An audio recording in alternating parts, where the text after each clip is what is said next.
ஒரு ஏழ்மையான சின்ன பையன் ஊர்ல எல்லாரும் ரொம்ப சந்தோஷமா பட்டாசு வெடிச்சிட்டு இருக்கிறத அவன் ரொம்ப சோகமா வேடிக்கை பார்த்துட்டு இருக்கான். இப்படி அவன் ரொம்ப சோகமா இருக்கிறத பார்த்த ஒரு தாத்தாவும் அவன் கிட்ட போயிட்டு, தம்பி, ஊரே இங்க ரொம்ப சந்தோஷமா இருக்கு, இருந்தாலும் நீ மட்டும் எதுக்காக இவ்வளவு கவலையோட இருக்க அப்படின்னு கேட்கிறாரு. அதுக்கு அவனும், இங்க ஊரே பட்டாசு வெடிச்சுக்கிட்டு காசு பணத்தோட ரொம்ப சந்தோஷமா இருக்காங்க, ஆனா எங்க கிட்ட பட்டாசு வாங்க கூட இப்ப காசு இல்ல. எங்க அம்மா எனக்காக வருஷம் பட்டாசு வாங்கி தருவாங்க தான், ஆனா இந்த வருஷம் ரொம்ப கஷ்டமா இருக்குப்பா, பட்டாசு வாங்க கூட காசு இல்லைன்னு சொல்லிட்டாங்க. இங்க எல்லாருமே பட்டாசு வெடிச்சு ரொம்ப சந்தோஷமா இருக்கிறப்ப நம்மளால பட்டாசு வெடிக்க முடியலையே அப்படின்னு நினைச்சு ரொம்பவே கஷ்டமா இருக்கு தாத்தா அப்படின்னு சொல்றான். இதை கேட்ட அந்த தாத்தாவும், உன்கிட்ட பட்டாசு இல்லதான், ஆனா அதுக்காக நீ ஏன் கவலையா இருக்க அப்படின்னு கேட்டு சிரிக்கிறாரு.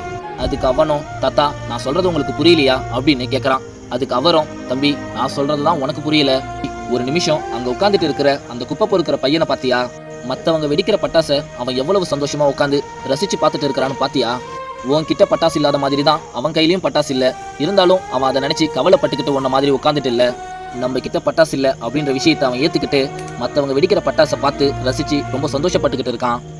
தம்பி, உன் வாழ்க்கையில எந்த ஒரு விஷயமா இருந்தாலும் சரிதான், இருக்கிறப்ப அதை அனுபவிச்சு சந்தோஷப்பட கத்துக்கோ, இல்லாதப்ப ரசிச்சு சந்தோஷப்பட கத்துக்கோ அப்படின்னு சொல்றாரு. இந்த குட்டி ஸ்டோரி பிடிச்சிருந்தா மறக்காம லைக் பண்ணுங்க.